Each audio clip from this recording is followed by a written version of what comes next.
Pendant les 5 premières années, je me suis pas payé. On s'est pas payé parce que maîtrise doctorat en même temps que partir d'une business, qui est pas une bonne idée. C'est tough sur le corps. Mais on a levé 70 000. On a gagné toutes les bourses cette année-là, 70 000. Ça a fait notre love money parce qu'on n'avait pas un rond. Mais on a quand même fini avec une des plus grosses flottes de véhicules électrifiés, de camions lourds électrifiés dans le monde occidental. Là, fait que, on avait une croissance. Puis tu sais, ça roule dans ta tête non-stop, 24/7. Mais personne n'est là, genre dans ta tête. Tu sais, c'est hermétique, là, cette boîte-là.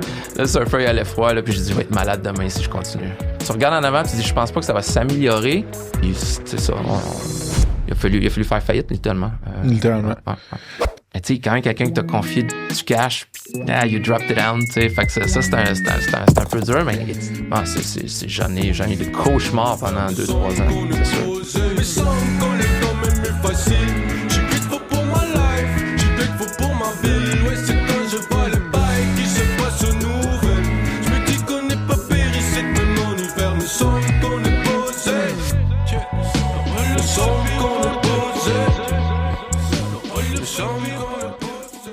Benoît Lacroix, bienvenue sur Ça se passe. Salut François Lantier-Nadeau, merci. Comment ça va, mon gars? Ça va très bien. Solide. Je suis content que tu aies pris le temps puis que tu aies accepté mon invitation de venir sur le pod. Pour ceux qui ne te connaissent pas déjà, qui n'ont pas entendu parler de l'histoire de Rely-On ou de Ben, peux-tu me juste dire comme ton rôle, le titre que tu représentes, la compagnie que tu représentes aujourd'hui pour qu'on ait une idée du poisson? Benoît Lacroix, PDG, CEO de Rely-On. Ça fait 20 ans que je suis entrepreneur aujourd'hui. Ça fait la 2e fois. Toujours dans le e-mobility space. Puis, j'ai un background en ingénierie. Fait que je suis un gars qui a fait un PhD, mais que ses cours préférés au secondaire, c'était le théâtre. Fait que je suis vraiment un people person. J'aime dire que j'ai la tête dans les nuages puis les pieds sur... heads in the cloud et puis les pieds sur le sol. Donc, j'aime autant la vision. Puis, je trippe toujours sur ce qui se passe dans 6, 12 puis 18 mois dans ma tête. Mais en même temps, je mets vraiment attention avec les détails, avec l'équipe et tout. Puis, j'essaie de faire un heureux mariage avec ça, pour le meilleur, pour le pire. Mais tu sais, c'est comme ça que je comprends. Très cool. Tu te rappelles-tu? T'as-tu fait une pièce de théâtre, genre? Oui, non, je trippais vraiment. Je trippais vraiment. Puis, tu sais, j'ai un background ingénieur, mais la plupart de mon travail, c'est autour du go-to-market, tu sais. Ouais. Fait que, mais c'est ça. J'aime associer la science puis les gens, en fait. Puis, tu te rappelles-tu d'une pièce en particulier, genre, un rôle que tu as joué ou genre, c'est trop loin dans... Ça fait longtemps. Il y avait une année de trucs sur la crise de 1930, c'était super drôle. Ouais, c'était super drôle. Toutes sortes de scènes de villes complètement stupides qui se passaient en 1930. C'est trop cool, man. Ouais. J'apprécie. All right. Puis, Rely-On, as-tu un elevator pitch pour nous démocratiser un peu, vulgariser, pardon? Ouais.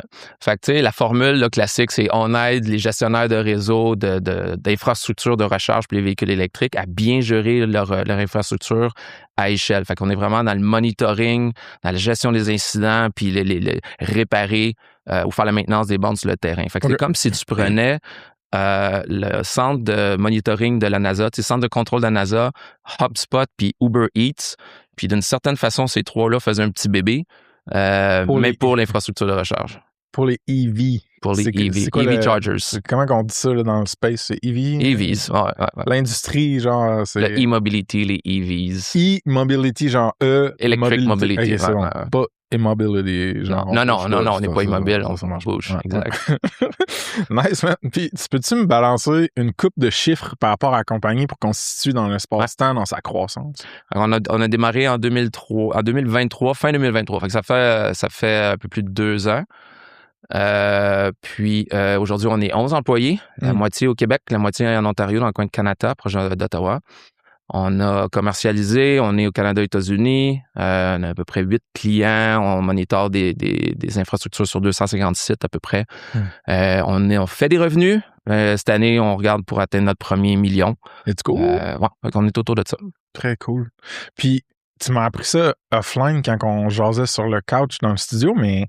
Canada, qui est une ville en Ontario, c'est aussi un hotbed de start-up. C'est un hotbed de start-up, un hotbed en tech. Il y en a qui appellent ça le Silicon Valley canadien. Mais non. Moi aussi, avant d'avoir mon partner, t'es Jesse. Je connaissais pas ce quoi. Parce que ton partner, lui, il est basé là-bas, puis toi, t'es basé ici. Fait que la composition de l'équipe reflète un peu les co-founders. Ouais, puis tu sais, il a engagé du monde autour de son réseau. Ça a tombé comme ça. Puis c'est un hasard. C'est un hasard. Cool.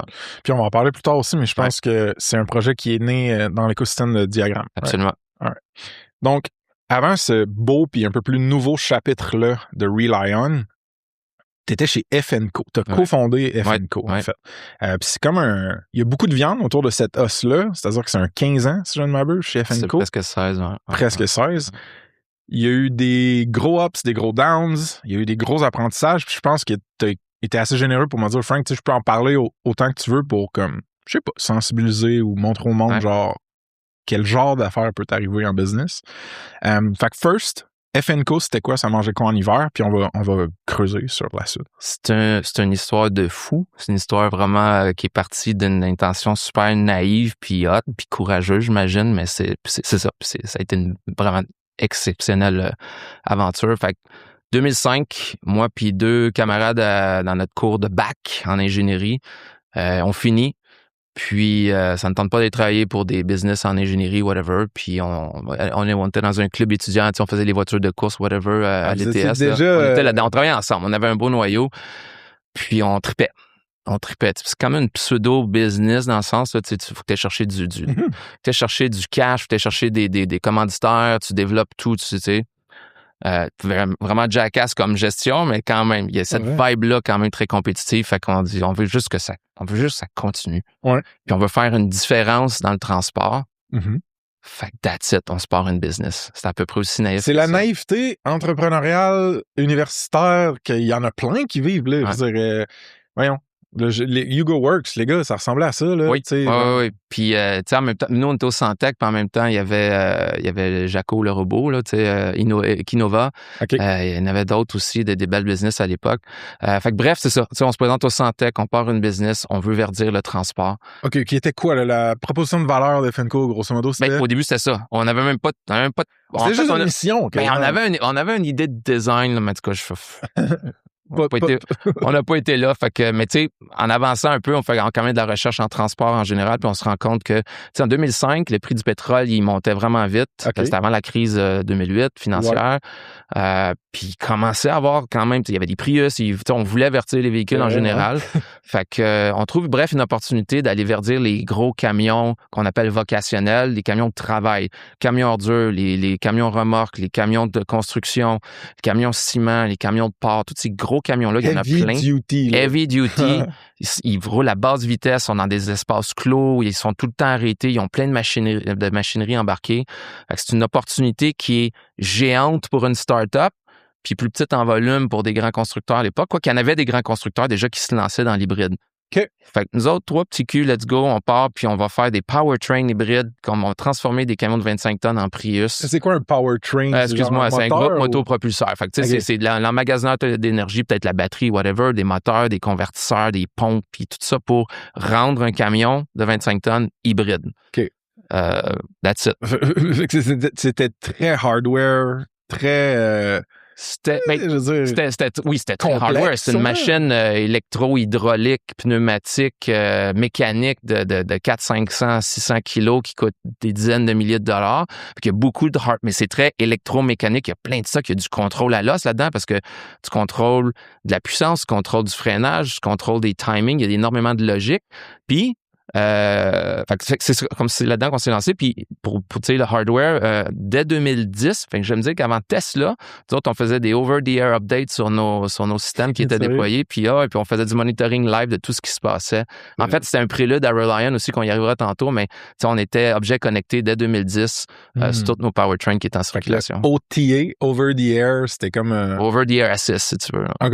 Ouais. C'était un truc que tu maîtrisais, ou du moins que tu avais beaucoup joué avec. Ouais. OK, mais là, moi, à chaque fois que quelqu'un me raconte, comme les gars de Hugo Works, quand Rami était venu sur le pod, chaque fois qu'il me raconte, genre, l'ampleur physique de ce qu'il construit, je suis comme, c'est que ça doit coûter cher, man. Genre, fait que les cogs, je pense, le bon mot, là, mais tu dois avoir du cash. Fait que aviez-vous levé du cash à cette époque-là? On a 2005, fait que, plusieurs choses. 2005, on part.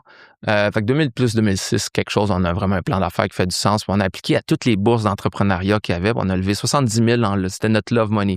Okay. Bourse de Pierre Pellado, bourse, il y avait un jeune entrepreneuriat. On a levé 70 000. On a gagné toutes les bourses cette année-là, 70 000. Ça a fait notre love money parce qu'on n'avait pas un rond, aucun de nous trois. Étudiant finissant.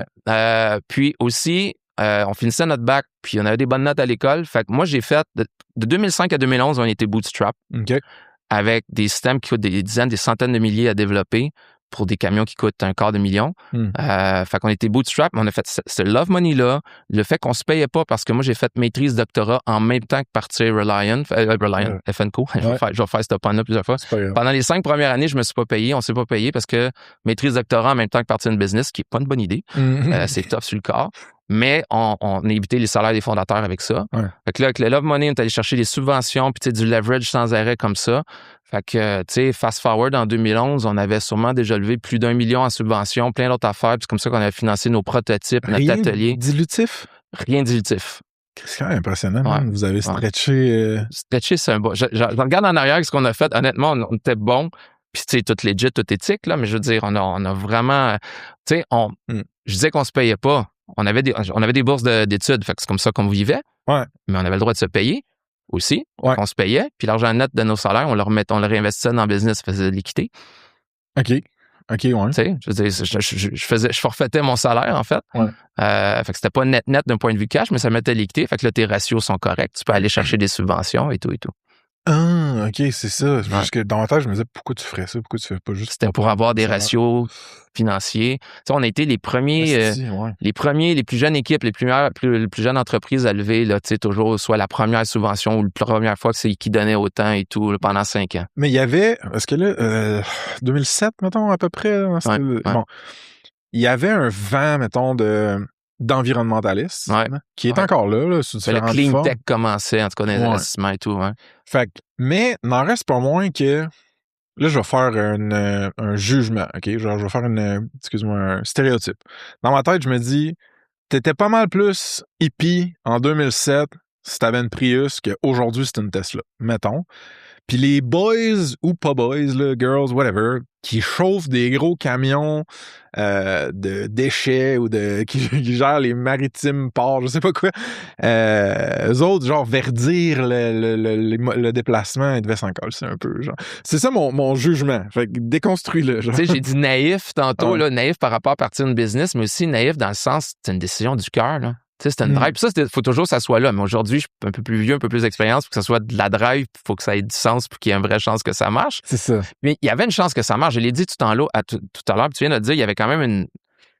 Tu sais, il y avait une tendance verte. Puis il y avait aussi des facteurs économiques que le pétrole coûtait vraiment cher. True. Puis il n'y avait pas juste nous. Là. Il y avait, tu sais, Bosch, Eaton, Parker & Effin, des compagnies milliardaires qui commençaient à faire des systèmes hybrides pour les camions lourds.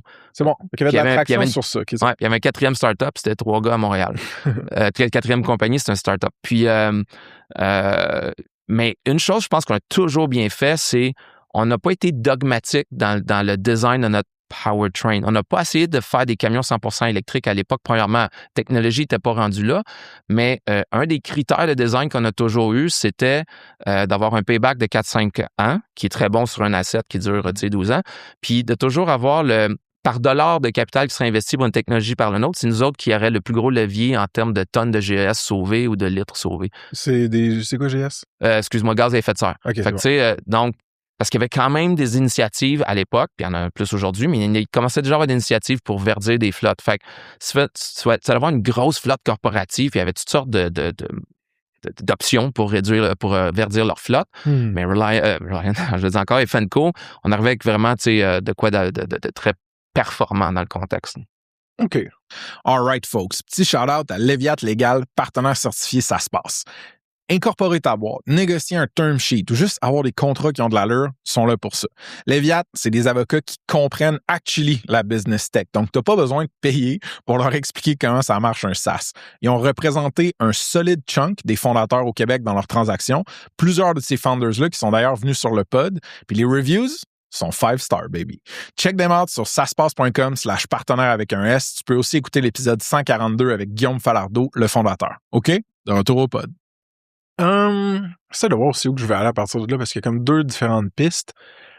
Je vais y aller avec celle-là. Écoute, il y a un SaaSpal, Jean-Philippe Sicard de chez ton équipier qui a envoyé une question pour toi. Puis je pense que ça va comme nous faire découvrir un pan de F&Co qui va nous permettre de continuer ensuite. Fait que je la pose. Comme c'est ton 2e venture, y a-t-il un apprentissage clé ou une erreur critique? Genre, le apprentissage clé ou la erreur critique que tu retiens de ta première aventure avec F&Co que tu veux absolument pas faire ou faire, mettons, going forward. Fait qu'un gros takeaway. Tu sais, il y en a 1000, là. Bon, mais tu sais, mettons, il y en a un qui est assez vraiment close to the heart, c'est le team avec un grand T. Fait que, moi, j'ai toujours un team player, je joue au hockey et tout, puis je me mettrais devant l'équipe pour savoir des pucks sur moi. C'est pas ça. Mais la façon que tu gères, mettons, une équipe, en tout cas que j'ai géré, c'est souvent, justement, tu fais la job avec eux, tu sais, toujours en locomotive, let's go, puis à la limite, tu veux montrer l'exemple en faisant plus, puis toujours plus, puis toujours plus. Une équipe, ça se bâtit, ça s'ingénie. Tu laisses le monde travailler, il faut que tu les mobilises derrière une vision vers des objectifs et tout. Au lieu d'arriver avec des objectifs, let's go, tu sais. Fait que tu veux bâtir cette machine-là pour ta santé d'esprit, premièrement. Tu sais, puis à un moment donné, il faut que ça soit scalable, ta business, il faut que ça soit... Tu sais, tu veux qu'eux shine. Fait que vraiment, ça, je pense, ça vient avec la maturité, mais tu sais, l'alignement aussi. Puis quand je dis le team avec un grand T, c'est pas juste mon équipe, mes subordonnés dans l'équipe, mais c'est le board, c'est les actionnaires, c'est tout le monde. Aligner tout le monde avec ce qui va bien, ce qui va pas bien, avec la vision. Puis, tu sais, j'ai jamais menti à un board member, un actionnaire ou quoi que ce soit, mais tu sais, t'as toujours tendance à vouloir un peu verdir des affaires ou, tu sais, littéralement, après closer un investissement, puis 3 semaines après, il arrive une tuile, la chaîne à débarque, puis là, t'es comme, on leur dit tout de suite, mais non, on va sûrement réparer ça jusqu'à temps qu'on leur parle. Non! Quand ça va pas bien, tu tiens tout le monde au courant parce que quand tout le monde est super aligné, il y a une confiance qui s'établit, tout le monde voit la même chose pour le meilleur, pour le pire. Fait que, obsession totale de mobiliser une troupe, là, un team avec un grand T, comme je disais. T'as l'impression que tu l'avais pas assez fait avec FNCO? Tu le fais jamais assez. Okay. Je pense que tu le fais jamais assez. Puis, tu sais, je veux dire, je suis peut-être dur envers moi-même, mais tu sais, je pense qu'une maturité managériale, vraiment, tu sais, ce que le projet, c'est le projet du team. Puis tout le monde tripait, mais c'est plus dans les détails, comme je te dis, les objectifs, sont-tu logiques? On les a-tu fait ensemble? Tu sais, j'ai entendu souvent, là, Benoît, tu t'hallucines avec tes objectifs, reality distortion field, là. Fait que je pense que c'est plus d'en faire un projet d'équipe pour ça. Puis, fait que c'est peut-être pas de temps changé, mais c'est vraiment une chose que tu dois constamment améliorer, c'est cet aspect-là, parce que si tu as un team qui est mobilisé derrière un grand projet, j'inclus le board, j'inclus les actionnaires, tout le monde qui t'aide, c'est une belle magie qui s'installe. Oui, vraiment. Puis t'as-tu l'impression, là, mettons qu'avec Relion, t'es plus intentionnel ou même rigoureux dans comment tu interagis, motives, orientes ton team puis les équipes, genre? T'es-tu... Ouais, constamment. Ouais. Ah, absolument. Puis je veux dire, encore une fois, tu sais, c'est un des piliers principaux d'une business qui roule bien puis d'une business qui peut scaler. Puis encore une fois, ça te sert toi. Parce que, tu sais, si tu te sens que tu tires une équipe puis tu marches sur des œufs avec tout le monde, puis c'est fou, là. Honnêtement, ça résonne beaucoup avec moi. Évidemment, je pense à des choses de quand je renais Snipcart, la business avant, mais même aujourd'hui, dans ma toute petite compagnie, tu sais, des fois, il y a quelque chose qui va pas comme tu veux, puis là, t'es comme déçu ou irrité par rapport à genre, j'aurais aimé ça que cette personne fasse ça ou ça ou ça, tu sais. Puis Jean-Gab du Chiffre, qui est un ami puis un partner, il me disait, tu sais, man, you get back what you put in, genre. À quel point t'as été intentionnel, puis t'as designé une structure de communication, puis t'as été là, puis t'as... Tu sais, man, c'est pas magique, là. C'est pas magique, ça s'ingénie. Puis si tu fais pas ça, toi, t'as pas le step back ou le recul pour regarder ce qui se passe aussi, puis tu te dois de le faire pour les autres aussi, puis sinon, tu fais juste comme t'avances. Ça marche. Il faut pas que parce que on semble avoir... beaucoup des entrepreneurs ont des traits obsessifs, maintenant. Puis tu sais, ça roule dans ta tête non-stop, 24/7. Mais personne n'est là, genre, dans ta tête. Tu sais, c'est hermétique, là, cette boîte-là. Genre, c'est mieux de même. Non, mais si tu structures pas une partie de ce qu'il y a dans ta tête pour qu'il soit bien absorbé puis compris par ta team, la magie, on n'est pas encore avec les Neuralink. Ouais. Puis le monde ne voit pas nécessairement ce que tu vois. Il faut que tu prennes le temps. Puis je ne veux pas ça pour être prétentieux. Tu te partages. Tu sais, ta vision, ce que tu tripes et tout, il faut vraiment que tu le partages aussi. Fait que c'est ça. C'est mon obsession. Quand on s'est parlé la première fois, on a fait un pre-call, genre fin de l'année passée, je pense. Ouais. Puis tu me dis, une des affaires qui était quand même hardcore avec FNCO, c'est qu'on s'est rendu compte que on était trop early dans un marché où que le boom qu'on attendait en véhicules, en électrification des transports. La transition électrique. Ouais, bon, tous ces mots officiels, il est comme pas arrivé où il a ralenti, genre. Ouais.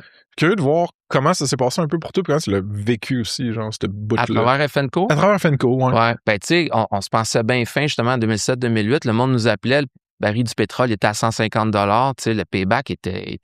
Toi, tu checkais ça. C'était une des métriques que tu checkais pour justifier un peu. Encore une fois, c'est facile à dire après. Non, c'était naïf, mais je veux dire, c'est sûr qu'on était confiant qu'on faisait la bonne affaire, tu sais. OK. Puis là, arrive la crise 2008, le baril chute, ouf, payback est plus là. Puis après ça, il y a Les eu... unit economics de l'investissement en électrification que toi, tu vendais marchaient moins. C'était moins un driver. Mais là, tu es déjà 2, 3, 4 ans dans le business, tu arrives avec ton prototype sur le terrain, puis, tu sais, même si le driver est moins là, quand tu commences, tu peux quand même aller chercher tes premiers clients. On parle peut-être du driver pour l'adoption à large, mais là, il est arrivé toutes sortes de choses, comme une espèce de pseudo-transition énergétique aux États-Unis où ils ont commencé à utiliser du gaz naturel puis ils disaient que c'était vert. Okay. Fait que là, tout le monde était vert en utilisant une autre forme de pétrole au lieu de l'électrique. Ouais. Fait que, tu sais, il est arrivé toutes sortes de choses. Fait qu'on s'est dit pendant des années, tu sais, 2, 3 fois, la vague, elle arrive, la vague, elle arrive. Puis, tu sais, là, 2015-2017, ça a commencé à arriver pour de vrai. Puis là, Tesla qui parlait de son semi-truck, puis tout. Ouais, c'est vrai. Fait que ça commençait tout le temps, mais, tu sais, fast forward, on est 10 ans plus tard, ça commence pour vrai, puis on sait qu'il y a toutes sortes de hiccups. Fait que, comment qu'on a vécu ça? Je sais pas, on s'est accroché des fois, je sais pas. Tu sais, c'est facile à dire, faut que tu trouves le bon moment pour te retirer, mais quand ça fait 5, puis 8, puis 10 ans que tu t'investis dans une business, c'est pas vrai que tu peux te retirer de même. Tu sais, tant qu'il y avait trop... Il y a un sunk cost. Il y a un sunk cost. Bias. Ouais. Puis il y a un attachement, il y a plein de choses. L'image qui me vient en tête, Ben, quand je t'écoute, c'est genre... T'es une gang de surfers qui sont dans l'eau, genre. Puis là, ça fait longtemps qu'ils attendent que la vague, justement, arrive. Puis ils en voient peut-être ailleurs, dans d'autres markets, des vagues arrivent. Puis Chris, on va peut-être dû aller surfer là-bas, mais genre, nous autres, on est ici. Puis comme on est loin du shore, genre. Fait qu'on va rester là un bout. Fait que je veux pas rendre ça trop dramatique ou tragique, mais genre, je me dis qu'à un moment donné, ces surfers-là qui sont dans l'eau, si la vague arrive pas, ils ont fret, ils ont faim, ils sont isolés, ils se disent, Chris, faut qu'on pagaille jusqu'au shore puis qu'on débuzz un peu les gars, là, tu sais. Fait que c'était genre de moment-là dans l'histoire, c'est comment que c'est arrivé, comment t'as décroché, genre? Ben, tu sais, c'est ça. Puis là, attends, on a eu une croissance aussi, là, tu sais, je veux dire. Clairement, ça a vécu 15 ans. Puis, tu sais, quand on a fini, on avait presque 500 camions qui étaient équipés de notre technologie Canada, États-Unis, Europe. Ouais. Donc, c'était pas une mer plate, c'est ça que tu me dis. C'était pas une mer plate, ça montait pas assez vite. Ça montait pas assez vite parce qu'on avait besoin énormément de capitaux. Imagine, là, on va développer... Tu sais, nos clients, on était supposé des fournisseurs, ce qu'on appelle tiers 1, des fournisseurs qui fournissent à des Daimler, des Mercedes, des Volvo de ce monde, une espèce de grosse machine qui va installer sur un camion avant d'être livré. C'est une grosse game, là. Ça prend beaucoup de capitaux. Mais pour justifier ces capitaux-là, il faut que tu montes le tipping point, il faut que tu montes la deuxième dérivative qui va dans ce sens-là. Fait que c'était ça, il était là, le mismatch.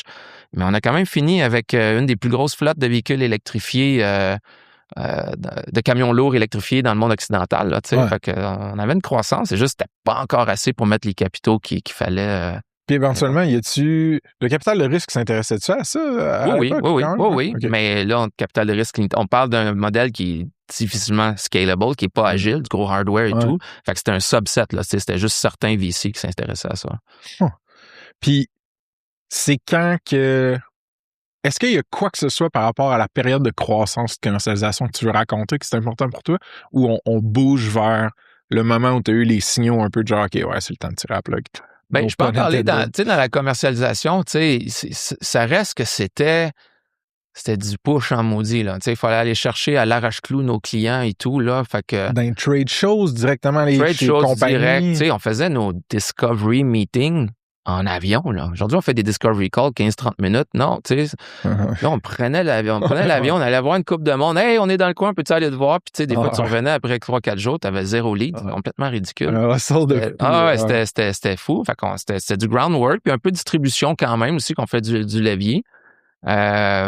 Puis, fait que, tu sais, à un moment donné, je sais que je trouvais qu'on avait juste quelques gros clients qu'ils avaient peut-être acheté pour des raisons qui n'étaient pas assez core à notre value prop. Tu sais, c'est parce que il y en a un qui c'était quelqu'un un peu plus marginal qui tripait sur ce qu'on faisait, fait qu'il nous adoptait, mais là, wow, c'est vraiment un pionnier.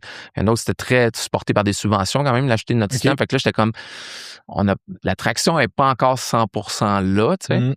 Puis ça, c'est un point de vue plus d'affaires rationnelles. Un point de vue personnel, c'est que là, le surfer, il avait froid à un moment donné. Là, tu sais, le happiness metric que j'ai dit souvent, il était plus au niveau. Fait que là, j'ai dit, non, peut-être moment de se retirer un petit peu. Puis, de ce que je comprends, tu t'es retiré d'FNCO avant que l'aventure FNCO complète se termine. T'es comme sorti avant la fin. Oui, juste un an à peu près avant la fin, on peut en parler de la fin dans 2 secondes, mais c'est ça. Moi, je voyais moins eye to eye avec mes partenaires, qu'on a fait plein de bonnes années ensemble, mais tu sais, c'est correct aussi à un moment donné. Ouais. Il voyait plus les choses de la même façon. Puis, tu sais, ma santé, ma famille, non, c'était trop. Fait que, c'est comme je te dis, là, le surfer, j'aime ton analogie. Ouais. Là, le surfer, il allait froid, là, puis j'ai dit, je vais être malade demain si je continue. Ton happiness metric, c'est-tu... parce que, écoute, ça résonne encore énormément chez moi. À la fin de l'année passée, j'étais quand même brûlé, puis je suis fier de des accomplissements, mais je suis moins fier de l'équilibre dans les autres facettes de ma vie, puis je suis brûlé à plein de niveaux, puis puis j'étais comme, ouais, cette happiness metric-là elle est comme dans l'orange, là, tu sais, pas dans le vert. Comment tu fais pour la filer? C'est juste quelque chose d'instinctif? C'est juste... Y a-tu des signaux que tu essaies de checker ton happiness metric? Je le saurais jamais, mais je suis sûr que j'ai fait un burn-out à un moment donné. Là, c'était le gars de pleure tout seul en conduisant, toutes sortes de conneries. Je veux dire, tu le sais, j'ai une famille aussi, 2 enfants, une femme, 2 enfants, puis fait que t'es plus toi, là. T'es plus toi, là. Ça marche juste plus. Parce que on a souffert tout ce temps-là, on travaillait, mais la drive était là, c'était le fun et tout. Puis là, à un moment donné, tu fais tout ça, puis tu te retrouves ailleurs, un autre pays. Tu sais, des fois, avec une conférence avec du monde, t'es sous, t'es avec du monde que t'as pas le goût d'être. Là, tu marches seul. Qu'est-ce que je fais ici? Pourquoi je fais ça? Puis, fait que là, quand ces questions-là reviennent un peu trop souvent, puis t'as des épisodes chez vous que you're not yourself, là, t'es comme... Puis, tu regardes en avant, tu te dis, je pense pas que ça va s'améliorer. Fait que ouais. Ça a-tu été dur de tirer la plug? Ah, j'en ai des cauchemars pendant 2-3 ans, c'est sûr. Non. Ah ouais. Mais en même temps, j'avais la conviction que c'est ça qu'il fallait faire. C'était la bonne décision. C'est la bonne décision. Ça a été difficile, mais en même temps, j'avais la conviction. J'ai peut-être pris un peu trop de temps à avoir cette conviction-là, mais quand elle était là, elle était là. Puis c'était bougé. Comment ça a terminé, l'aventure FNCO pour la compagnie? Tu sais, tantôt, je parlais de capitaux. Hein? Tu sais, on a roulé 16 ans, des dizaines de millions de dollars ont été investis là-dedans. On a essayé d'aller 3 fois au marché. Avec un investment banker pour vendre l'entreprise, comme je disais tantôt, un Volvo, un Mercedes, un Cummins de ce monde et tout. Puis, tu sais, timing, eux autres aussi, tu sais, c'est des professionnels. C'est super intéressant, mais c'est peut-être pas le temps de faire une acquisition comme FNCO à l'époque. Il y a eu une bulle. Il y a eu une bulle parce qu'il y a eu des SPAC dans le e-mobility à un moment donné. Tu sais, Lyon, il y a plein de compagnies au Québec qui ont profité de ça, mais dans le monde de l'e-mobility, pendant 6-12 mois, je me rappelle plus, plein de business en e-mobility qui ont fait des SPAC. Reliant, je le fais souvent encore. FNCO a voulu rentrer là-dedans, mais le timing a été off un peu. Puis on a manqué de capitaux à un moment donné. Le timing des capitaux requis versus pour aller encore un peu plus loin. Puis un essoufflement de nos investisseurs autour. Puis c'est ça, il a fallu faire faillite, littéralement. Littéralement. Puis dans ce cas-ci, il y a quand même beaucoup d'actifs, j'imagine, qui sont, tu sais, physiquement, vous avez des matériaux, les moteurs ou les machines, je sais même pas comment dire. Il y a 500 camions qui roulent avec notre technologie dessus, il y a plein de clients. Fait qu'il faut maintenir ça, comment ça... Y a-t-il des choses que tu as envie de partager puis que tu penses, mettons, que l'audience pourrait apprendre ou être dans la faillite elle-même, tu veux dire? Dans un processus comme ça. Tu sais, j'étais un peu personnellement détaché, j'étais plus là, mais tu sais, je parle encore au cofondateur quand même, puis tout. Ce qui est super ironique dans notre cas, c'est que les actifs, justement, de FNCO ont été rachetés après. Puis ils ont été rachetés par un runner-up, par quelqu'un qui me démontrait de l'intérêt d'acheter la business avant la faillite. Mais c'est des processus qui sont longs, puis bon, c'est pas rendu au bout. Fait ce qui est le fun, puis encore ironique, c'est exactement ce qu'on voulait, se faire acheter par un gros conglomérat industriel, est arrivé, mais ils ont acheté les actifs. Mais ils ont acheté les actifs, mais ils n'ont pas eu l'équipe, ils n'ont pas eu le momentum, ils n'ont pas eu... ils ont eu une partie de l'équipe. Fait que là, ce qu'il a fallu faire, c'est vraiment... Puis à la limite, il aurait peut-être fallu faire avant, c'est de rationner. On le voit beaucoup des fois dans les entreprises. Rationner les opérations, juste se concentrer sur les deals qui marchent bien, sur les clients qui sont porteurs. Parce que t'en as des squelettes dans le placard après 15 ans, là. Puis après, tu sais, le système qui était déployé depuis des années était pas mal moins fiable que les derniers. Fait que là, tu taxes ton équipe à supporter du legacy. Ça arrive en software aussi, c'est pas juste en hardware. Fait que ce passage-là un peu brutal a vraiment imposé cette rationalisation avec l'acquéreur. Puis ça roule encore aujourd'hui, FNCO. C'est un brand. Ah ouais. C'est un brand qui fait partie de Martin-Ria, un conglomérat industriel ontarien. Mais il y a encore des camions qui se font équiper de notre technologie. J'ai le goût de dire, non, je suis un des inventeurs, mon nom sur le brevet et tout. C'est cool. C'est cool. Ah oui, c'est cool. Ouais, puis ça montre aussi que c'était... Il y a des réalités ou du timing comme macroéconomique, mais il y a aussi une réalité, comment dire, fondamentale de si tu valuable, puis si tu adoptable, puis ce que vous avez buildé, ça l'est, parce que ça roule encore. Ouais. Est-ce que, là, c'est une question que je freestyle, on verra si on la garde ou pas, mais genre, est-ce que tu as l'impression qu'il y a plus de stigma au Québec quand un entrepreneur en tech ou juste un entrepreneur fait faillite versus ailleurs, genre aux États-Unis, attends? On en parle souvent de ça, hein. Ça m'a obsédé longtemps parce que, tu sais, Écoute, ce qui était absolument non naturel pour moi, c'était de me retirer. Moi, je voulais toujours fermer les lumières de cette affaire-là d'une façon positive ou non. Je suis pas, I'm not a quitter, même si, tu sais, dans les faits, encore une fois, c'est une question de santé, puis je pense une preuve de sagesse parce que not quit to not quit, c'est un peu stupide aussi. Fait que puis ça m'a hanté en me l'en disant, tu sais, j'ai pas fermé les lumières, puis là, ça a fait faillite, puis comment c'est perçu. Est-ce qu'on a ça? Je pense que oui, honnêtement. Par contre, je veux dire, ce qui était assez rafraîchissant, puis de façon consciente puis inconsciente, j'ai reçu du feedback comme quoi, tu sais, semblerait, j'avais encore une bonne réputation, puis le monde avait une belle appréciation de ce qui avait été fait avec FNCO dans le milieu québécois, même si c'est de l'argent que c'est perdu. Et puis ça te hante longtemps. Moi, ça m'a hanté longtemps. Puis encore aujourd'hui, tu sais, même si c'était des investisseurs, puis il y a eu beaucoup d'anges qui ont mis de l'argent au fil du temps, puis c'est tous des professionnels, ils savaient ce qu'ils faisaient, c'était des grandes personnes. Tu sais, quand même quelqu'un qui t'a confié du cash, puis you dropped it down, tu sais. Fait que ça c'est un peu dur, mais... Mais ça parle à ton intégrité plus que d'autres choses. Parce que, genre, froidement... La majorité des chèques d'ange, ils ne le reverront pas. Là, les autres même appelaient ça, il y en a que je m'appelais, ils appelaient ça du Vegas money.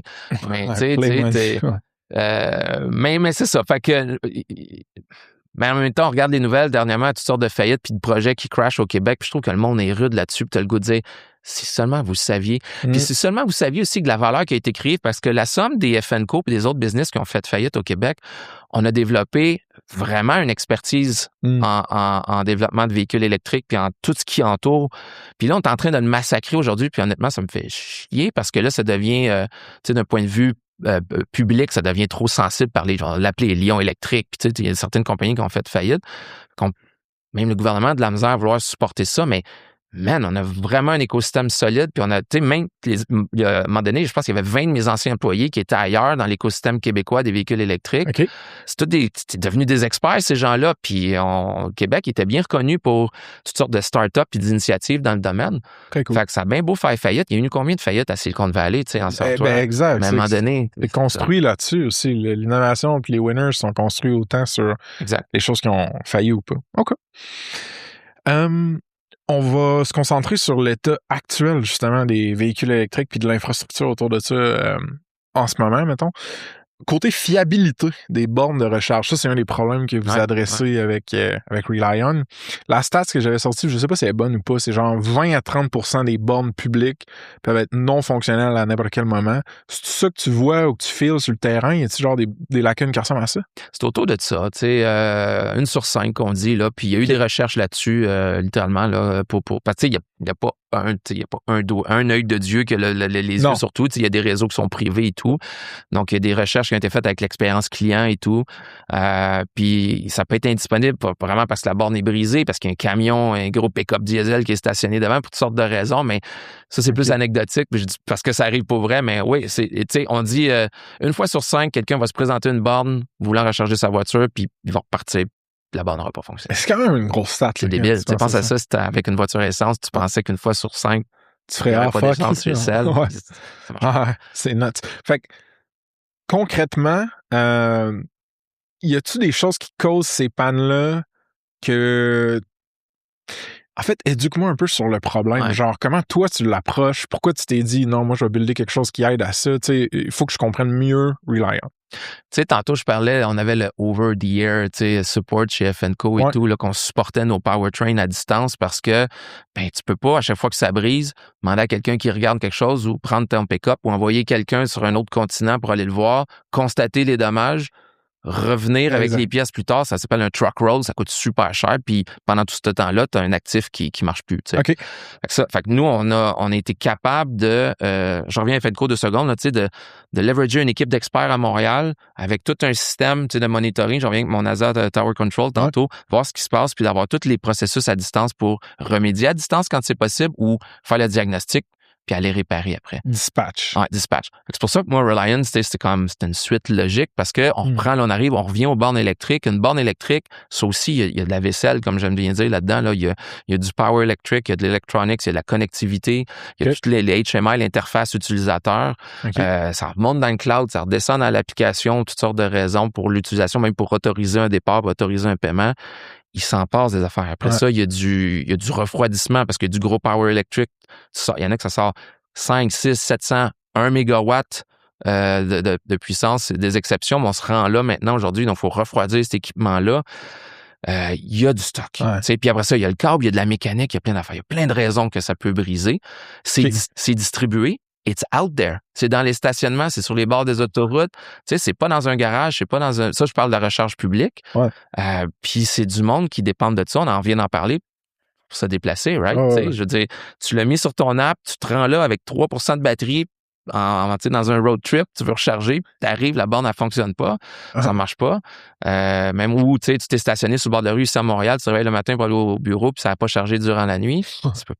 Puis là, si on parle après ça des flottes, c'est moins public, mais les flottes, camions de Purolator, l'autobus scolaire, tout ça, ça doit partir le matin. Là. Fait que si tu te réveilles le matin, la moitié de tes véhicules sont pas rechargés overnight, c'est panique, tu sais. Mais moi, d'autres, j'écoute ça, puis je me dis, OK, ben, how the fuck? Tu fais quoi? Tu isoles une des causes. Tu sais, c'est pas nécessairement préventif, right? Toi, c'est comme monitoring de voir quand que ça pète, puis rapidement le fixer. Parle-moi plus de la value prop. On n'est pas au préventif, on parlait de ça, on n'est pas au préventif encore parce que, tu sais, il faut juste déjà bien les détecter, les problèmes. Moi, j'aime bien l'exemple, c'est justement Curbside ici à Montréal, Curbside, excusez, des bornes de trottoir. Ça peut arriver qu'il y ait un pistolet dans la glace depuis 2 semaines, puis personne ne le sait, là, tu sais. Un pistolet? Le pistolet, le connecteur pour brancher sur la voiture. Il est pris à terre, il est dans la glace, personne ne le sait depuis 2 semaines, c'est pas rapporté. Puis aujourd'hui encore, il y a très peu de systèmes pour détecter juste même statistiquement l'utilisation des bornes. Est-ce que c'est un outlier ici? Il y a peut-être quelque chose qui est pas correct. Fait que vraiment juste une détection proactive des patterns d'utilisation. C'est que déjà qui peut au moins nous soulever des bornes que, il y a quelque chose qui se passe avec ça. Je vais dire ça de façon vulgaire, mais on soque déjà à genre l'observabilité puis la visibilité sur le downtime de nos... Exact, ouais. Fait que, tu sais, tantôt, je disais, les bornes, ils passent par le cloud, exemple, pour authentifier un paiement ou un accès. Fait que les bornes sont déjà, à la base, connectés. C'est des assets connectés, tu sais, ils sont connectés sur Internet, puis il y a des protocoles de communication qui sont standards. Mais la plupart des logiciels, puis c'est là qu'on arrive avec Reliant, la plupart des logiciels sont là plus pour justement gérer les portefeuilles, gérer les accès, gérer les réservations. Ça a plus un aspect business, tu sais, expérience client qu'un aspect monitoring, opération à scale et tout. Ouais, c'est bon. Fait que les opérateurs, ils font du levier un peu avec ça. S'il arrive quelque chose, ils vont creuser des logs, tu pars avec ton bâton de pèlerin, tu regardes dans des logs, puis tu essaies de trouver des erreurs, tu sais. Fait que nous autres, on est vraiment le système qui harvest tout ça, qui prend tout ça, puis qui amène vraiment une vraie visibilité. On peut en parler plus tard, mais après ça, il y a tout ce qui découle dans l'opération pour aller régler des problèmes. All right, folks. Le Spotlight partenaire du mois, c'est Yak, des hackers québécois qui font de la sécurité offensive pour toi. Des tests d'intrusion, du Red Team, des scans de vulnérabilité. Eux, ils vont hack ton app pour prouver qu'elle est sécuritaire ou pas.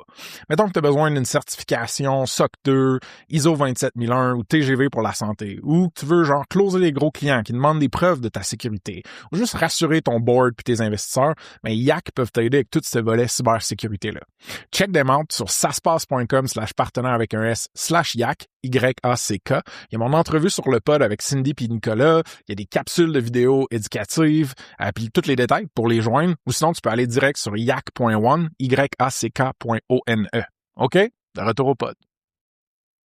Fait que moi, mettons, il y a des compagnies qui vont les réparer, évidemment, ces bornes-là. Genre. je peux-tu me fier, si je suis une de ces compagnies-là, je peux-tu me fier à Relion justement pour savoir quand aller réparer quelque chose ou mieux comprendre qu'est-ce qui a pété ou des affaires de même? Ouais, le modèle, tu sais, mettons, vanille, là, typique, là, c'est que tu as un opérateur, soit un opérateur de réseau public, de station-service ou de flotte, tu sais, je reviens à ces exemples-là. Très simple, mettons, ils les possèdent puis ils opèrent leur propre borne.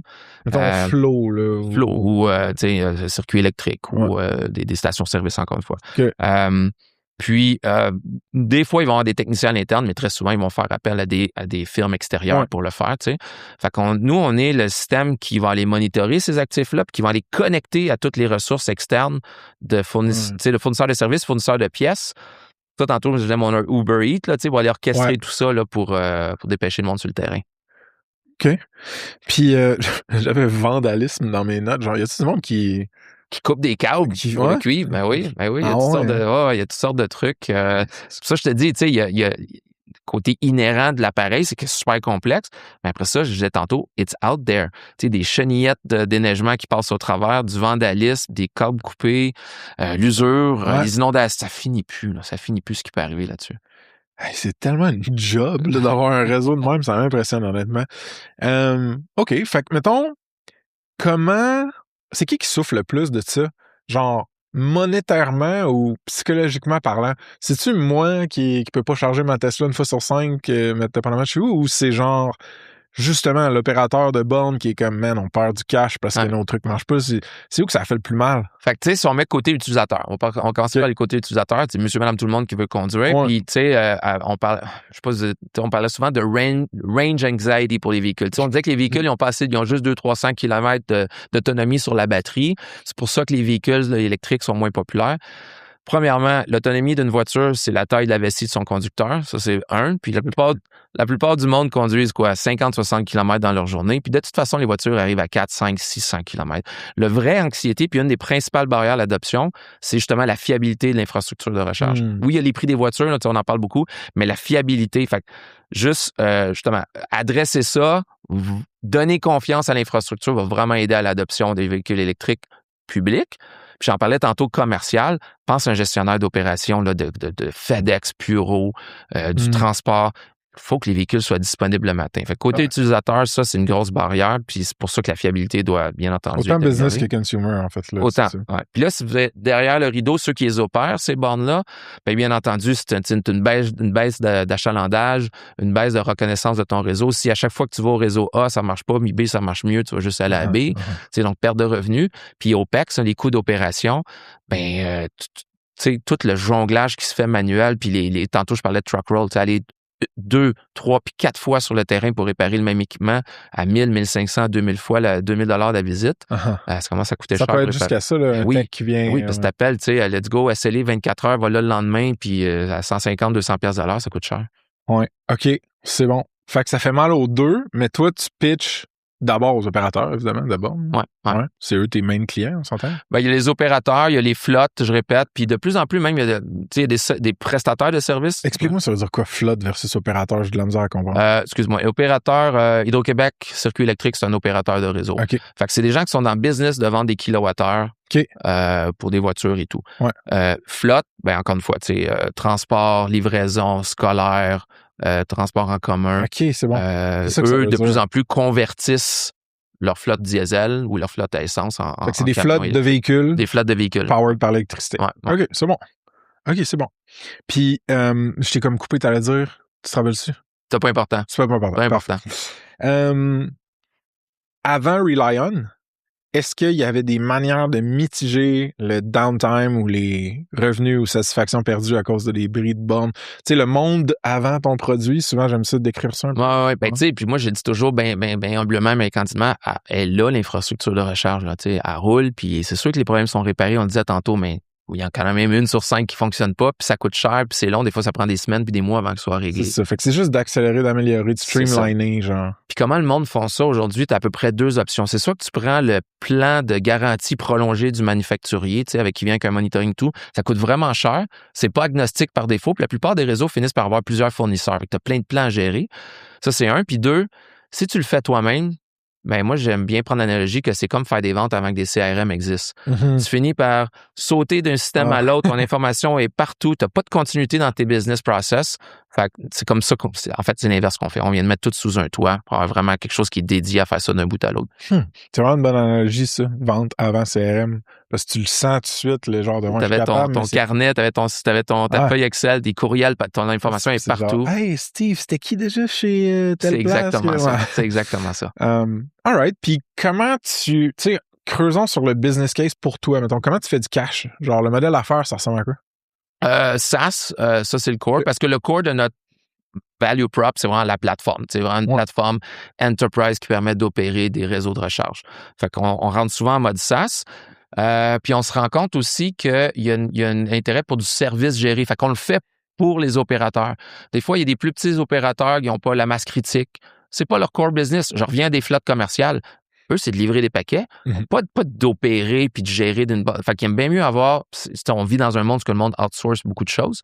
Fait qu'ils aiment bien mieux que nous, on s'occupe de la fiabilité de leur infrastructure. Fait qu'on met un human in the loop, si tu veux, sur notre plateforme où c'est comme si, je reviens au CRM, il offrait des services de marketing puis de vente, en plus du CRM. Fait que c'est vraiment analogique à ça. Nous, on va faire la job pour eux avec notre plateforme. On va être nos propres super users, tu vois. Puis, question noob, mais genre, la vaisselle dont tu as parlé à l'intérieur d'une borne, il y a un paquet de systèmes, puis de composantes, puis ça communique différemment, toutes ces patentes-là. Ça veut-tu dire que toi, Reliant, faut absolument... Y a-t-il du hardware qu'il faut que tu installes? Faut-tu que ça vive là-dedans ou c'est... God forbid, non, parce que j'aurais pas commencé notre business avec du hardware. J'ai fait 18 ans de hardware dans ma vie, à distribuer du stock puis à faire du procurement à travers le monde. No. Il n'y a pas de hardware. Comme je dis, il y a déjà une connectivité qui se fait. C'est bon. Fait que nous autres, on tape là-dessus. Puis on se connecte à d'autres systèmes avec des API aussi pour enrichir la donnée. Mais non, pas de hardware à déployer. All right. Fait que ça veut dire que en tant que user de Reliant, moi, c'est un classique SaaS. Là. Genre, je login, puis je peux voir ce qui se passe avec mon équipement, avec... Tout ça, tu as plusieurs écrans, tu as plein d'affaires, là, puis on utilise tous nos modules. Ouais. OK. Puis, comment tu fais pour... Tu prices au... Ça ressemble à quoi le prix? Tu peux en parler, genre? Oui, ben on est encore en pricing engineering, mais je pense qu'il y a une formule qui est bien reconnue, c'est le par unité connectée. Donc, c'est par unité connectée par mois. Fait que une unité, c'est une borne? Hein? Une borne, tu sais, ou c'est une borne ou un port, ça dépend. Là, mais ce que je veux dire, c'est qu'autant d'assets que tu connectes puis que tu monitores, ben c'est autant de licences que tu vends dollars par mois. C'est quelque chose qui marche bien dans d'autres, tu sais, justement, IoT, Internet des objets, c'est quelque chose un modèle qui marche souvent, quand même assez bien. Quand je dis ingénierie, ben là, tu sais, je pense qu'on va rentrer dans les différents tiers, puis enterprise, puis on rentre un peu là-dedans, mais à la base, la formule variable marche très bien. OK. Puis, t'as-tu une relation comme mutuellement bénéfique avec des techs qui peuvent réparer des bornes? Genre, t'as-tu des partners que toi, tu peux dispatcher aux owners de bornes si jamais ça pète? Ouais. Tu joues-tu dans ces talles-là ou c'est comme... Tu sais, il y a un effet, notre vision, c'est d'être le hub pour l'operation and maintenance de l'infrastructure. Parce que notre plateforme, oui, c'est une SaaS Enterprise, mais elle ne marche pas juste en silo dans l'organisation de notre client. Elle se connecte avec les systèmes du manufacturier. Elle se connecte avec d'autres systèmes périphériques. Puis elle se connecte justement avec les systèmes qui dispatchent des unités de service. Okay. Alors, ça permet d'avoir plusieurs entités qui collaborent à même un système qui se font envoyer des tâches, des responsabilités et tout. Fait que il y a un effet de réseau qui se bâtit tranquillement pas vite. Tu sais, puis je veux dire, marketplace ou pas, je sais pas, mais il y a vraiment une transaction qui peut se faire. C'est ça, je me demande. Oui, d'une organisation à l'autre, déjà à l'échelle qu'on est rendu. Puis c'est sûr qu'on va être le go-to parce que quand tu sais, on déploie avec un opérateur, puis il y a ce prestataire de service-là qui est dans la plateforme. Puis tantôt, on s'en va voir un autre opérateur. Ben, il y a déjà une connexion qui s'est faite, puis ça va super vite, puis là, il y a un effet boule de neige qui s'installe tranquillement pas vite. Puis, y a-tu gros de la compétition directe? Direct, on est encore la seule plateforme qui fait ça. Au Canada? Canada, États-Unis, puis Europe, là, avec le scope qu'on a comprehensive et tout. Parce qu'il y en a beaucoup. Une des visions qu'on a aussi, c'est, tantôt je disais le hub, mais l'autre, c'est de le faire end-to-end. Vraiment, on dit détection en résolution. C'est nous, on détecte, puis on est content quand il y a un technicien qui était là, puis il l'a réparé. Okay. Ça s'est fait tout dans la plateforme. Mais souvent, dans la chaîne de valeur, il y a d'autres plateformes qui arrêtent à quelque part. On fait le diagnostic, on va essayer de régler à distance. puis that's it. Après ça, va dans Zendesk, puis va ailleurs pour essayer de régler ton ticket. Je te file. Nous, c'est tout le workflow est intégré, puis on est la seule qui fait ça. Fait que t'as de la compétition, mais indirecte, qui s'attaque à des parties de la chaîne de valeur, mais tu essaies de te la craquer au complet pour devenir le hub. Là. OK, très cool, man. Puis le prédictif, là, on en a parlé, là, puis tu m'as comme dit, ben, tu sais, avant de prédire si une machine risque de peut-être péter ou whatever, faut qu'on ait l'infra et l'expertise de genre bien comprendre rapidement où que ça pète puis quand. Mais c'est-tu techniquement possible, genre ça? C'est-tu comme un step, c'est une vision dans 10 ans que le réseau va être prédictif ou? Ben, dans 10 ans, je sais pas, mais si tu me permets, j'aime bien dire jusqu'à quel point c'est ridicule aujourd'hui comment ça fonctionne. Puis c'est pas une flèche à personne. It is what it is, tu sais. OK. Puis quand je dis on va ramper avant de marcher, là, OK. je fais un exemple un peu caricatural, mais il y a une erreur du manufacturier qui pop sur la borne. Puis cette erreur-là est pas publiée. Ça dit pas, ça fait juste dire error. Ça dit pas c'est quoi la nature et tout. Ou il y en a que des fois, tu as un peu d'explication. Fait que déjà, tu vas fouiller avec le manufacturier pour essayer de trouver c'est quoi. La documentation n'est pas encore super partagée, pas complète, elle peut dater. C'est 3 firmware en arrière, des trucs comme ça. C'est quoi la version du firmware? C'est quoi la configuration aujourd'hui? Puis après ça, est sur garantie, pas sur garantie? Qui peut t'aider? La pièce est où? J'ai un technicien. Le technicien formé, il est à 3 fuseaux horaires. Puis après ça, tout le monde s'envoie des pierres. Pas des pierres. Essaie de savoir c'est qui devrait sauter là-dessus. C'est passé 4 semaines. Puis ça fait 3 visites qu'on est allé sur la borne parce qu'il manquait la bonne pièce. Puis là, finalement, elle est réparée. Ça a coûté cher, ça a pris du temps. Fait que nous, on streamline toute cette affaire-là. C'est bon. Puis quand on sera rendu prédictif, ben là, exemple, c'est il y a une petite drop de voltage qui se fait à chaque fois qu'on branche, puis la drop est de plus en plus creuse. Je pense que la pièce va briser dans 2 mois, c'est ça, du predictive? Ouais. On rentrera là-dedans, mais là, on va être dans le fin. Là, on va arriver à un vrai 95, 16, 17, 18 %, puis là, on fine-tunera cette affaire-là. Tu sais. C'est bon. J'aime ça en parler parce que souvent, le monde tripe là-dessus, mais je veux dire, on peut s'adresser à la base avant de rentrer. Ouais, puis il faut que ce système-là soit bien documenté, logué, lisible avant de pouvoir faire la prédiction aussi. Ouais. Fait que, OK, cool. Une fois que le problème est identifié, là, mettons que tu me racontes l'histoire du point de vue UX, là, c'est quoi mon rôle si j'utilise la plateforme Reliant? Un ingénieur de réseau, un network operator, quelque chose comme ça. Un network operator, puis là, j'ai Reliant Doer, où j'ai comme... je me fais alerter sur un app. C'est quoi qu'est-ce qui se passe, genre? La séquence d'événements, c'est quoi? Premièrement, là, pour avoir déjà géré plusieurs affaires, là, souvent, là, mettons, t'as 400 alarmes, tu regardes laquelle. Nous, en UX, c'est une autre obsession qu'on a, puis ces gens-là, c'est des pompiers, ils règlent des problèmes, ils sont toujours sur le gun toute la journée. Ouais. Fait que ce que tu veux, c'est pouvoir leur donner les 2, 3, 4, 5 problèmes qu'ils peuvent vraiment régler aujourd'hui, puis ceux qui sont les plus importants pour eux. Okay. Fait qu'on met beaucoup d'efforts dans notre dashboard de base, les incidents, là, mais ceux qui vont popper, c'est ceux, les nouveaux qui sont graves, qui affectent le plus leur business, puis qui prennent action. Fait que tu sais, déjà, une espèce de détection proactive, puis un grooming de c'est ça sur quoi il devrait s'attarder tout de suite. Donc, ça, c'est comme dans notre tableau d'incidents.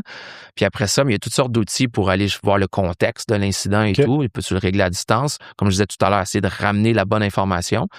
Puis après ça, s'il faut aller résoudre sur le terrain, il y a un paquet d'outils qui permet de faire tantôt, je parlais d'Uber Eats, là, faire une dispatch digitale. Fait quand même, notre plateforme, on peut aller sélectionner le bon intervenant, les instructions, quelle pièce à prendre, gestion des inventaires et tout, puis dire, vas-y, cette personne-là reçoit un billet, il faut que je me présente à telle adresse, telle instruction pour aller faire les réparations. Puis, mettons les bornes Tesla, là. Ouais. Ça, si tu, moi, j'achète des bornes Tesla pour ma grosse station-service à l'étape en allant vers le parc, là, dans le nord, puis après, c'est ma job de les... Est-ce que toi, Reliant, peut se connecter à une borne Tesla, maintenant? On peut, techniquement. Tu sais, Tesla, c'est un petit peu Apple versus Google, le reste un peu. Tu sais, fermé.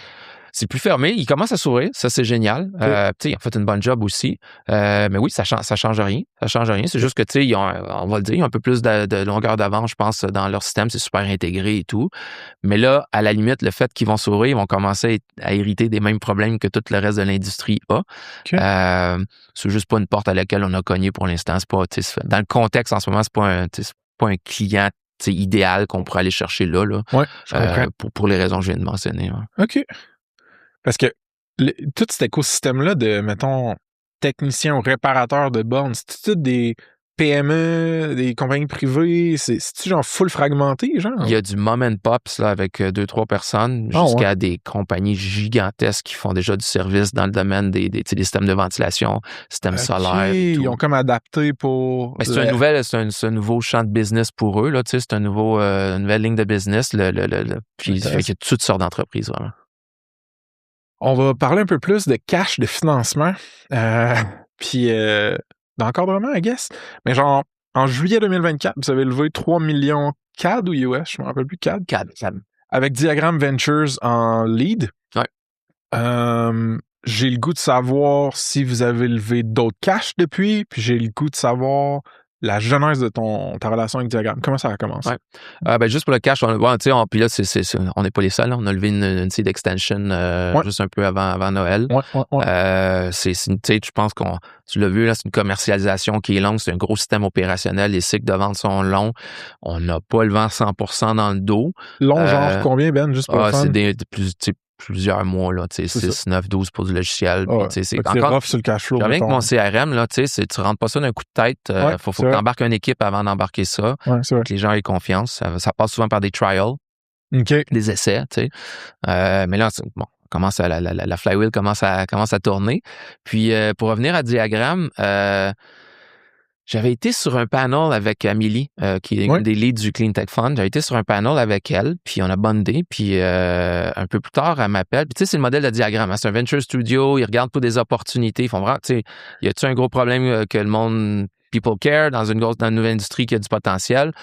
Fait qu'ils font ça, puis ils vont chercher des experts pour avoir leur idée là-dessus. Fait qu'Amélie m'appelle, elle dit, Benoît, tu sais, on va savoir ton 2 cents sur quelque chose, cool. Fait que même pas en type candidat comme CEO, mettons. Ben, c'est parce que j'étais déjà occupé. OK, c'est quand elle m'a appelé. C'est bon. Mais, turns out que la journée qu'on s'est parlé, c'était la journée que je tombais disponible.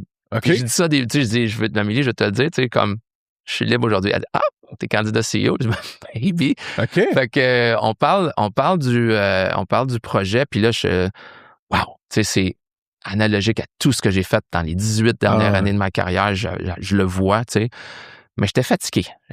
J'avais des ampoules sur les pieds et tout. Fait que là, on parle un peu avec Amélie une couple de fois, puis je dis, je vais prendre mon été. Là. C'était le début de l'été, je vais prendre mon été et tout. Puis, mais après l'été, je fais comme, wow, je peux repartir une business dans le monde que j'aime. C'est ma passion. Puis, avec tout, on peut revenir là-dessus, tout le framework de diagramme aussi. Fait que, je les ai rappelés. Puis, là, je suis rendu. Elle est vraiment sick, hein, Amélie? Ouais, vraiment cool. J'y envoie des fleurs tout le temps que je peux. OK, cool. Puis, est-ce que, parce que veux pas, puis ça, on s'en était parlé en pre-call, mais genre, tu t'es brûlé, mais comme t'as pas eu un exit genre qui a changé ta vie puis que nécessairement tu t'allais genre j'avais besoin de travailler encore. Exact, comme la majorité de tout le monde. Puis c'est des risques personnels là, se starter en entrepreneuriat puis tout ça, puis tu l'as vécu. Puis toi t'as fait 15-16 ans pour FNCO. Le fait que justement t'as une structure comme Diagramme qui back une initiative vraiment excitante comme Relion, ça t'a-tu comme dérisqué puis déstressé sur l'idée de te relancer all-in dans le business? 100%. Tu sais, dans mon été de pause, là, j'ai 43 ans, ça fait 2 ans, 43 ans. Okay. Puis je venais de finir aussi un mandat de 2 ans de CEO Transhistoire, tu vois, avec un bon salaire et tout. Puis CEO embauché, tu sais. Puis là, j'avais regardé une couple d'opportunités pendant cet été-là. Encore CEO, mais tu sais, un peu encore après une acquisition et tout, c'était un peu des jobs un peu plus P&L, tu sais, il n'y a pas de projet d'entreprise, j'étais moins mobilisé, fait que déjà, il y avait ça, fait que j'étais moins allumé par ça, fait que c'est sûr qu'un projet de business, ben là, c'est un peu plus dans mes cordes, right? Mais fait que j'ai 43 ans, j'ai une vie, une famille, on a des responsabilités, j'ai pas fait le closing que j'aurais voulu, tu sais, d'un point de vue pécunier, c'est sûr. Fait qu'effectivement, partir une business, j'aurais pas parti une business dans mon bureau tout seul, from scratch, tu sais, rien. Tandis que Diagramme arrive avec quoi? Il arrive avec déjà une opportunité qui est bien identifiée, puis c'est ça qu'ils font vraiment bien, tu sais. Une opportunité qui est identifiée, qui t'a quand même en partie un peu déjà dérisquée parce que, premièrement, il y a un support financier, ils ont déjà fait une bonne identification des potentielles parties prenantes, des partenaires, il y a un bout de chemin qui est fait. Tu arrives un peu de cash, tu arrives avec un peu salaire. J'avais pas pu, moi, de continuer 2 ans sans. D'ailleurs, je m'ai fait 1 an sans salaire au final, mais je veux dire, j'avais pas pu, là, tu sais. Fait puis en même temps, il va chercher des gens plus d'expérience. Fait qu'il y a une logique dans tout ça. Ouais, Tu sais. ouais, Fait qu'il, moi, j'appelle ça un startup concierge, dans le sens que, tu sais, c'est pas le 0 de 0 à 1, c'est peut-être de 0 à 0,1. ouais. Puis je l'avais déjà fait. J'avais pas besoin de le refaire une deuxième fois non plus. Tu sais. Ouais. Fait que, ouais, ça m'a vraiment. Moi et ma famille, justement, c'est réconforté à dire, OK, let's go, on se lance. Sachant qu'il reste peut-être beaucoup de choses à faire. Oui, Mais, non, mais c'est comme. Ouais, c'est critique comme travail, là, lors l'étape initiale qu'ils font, puis tout ça, mais genre, après ça, il faut la bâtir, la crise de business, là, tu sais, genre, fait qu'il y a de la job à faire, mais qu'est-ce que je voulais dire par rapport à Diagram? Ouais, ça vient-tu? Deux questions, mettons. Je vais commencer par le process de genre dating ou vetting de genre, tu sais, des fois, tu les vois poster genre une offre d'emploi de CEO, de co-founder, de whatever. C'est-tu bien lourd, c'est-tu bien heavy, ce process-là, genre, ou dans ton cas, t'avais comme déjà une relation, puis...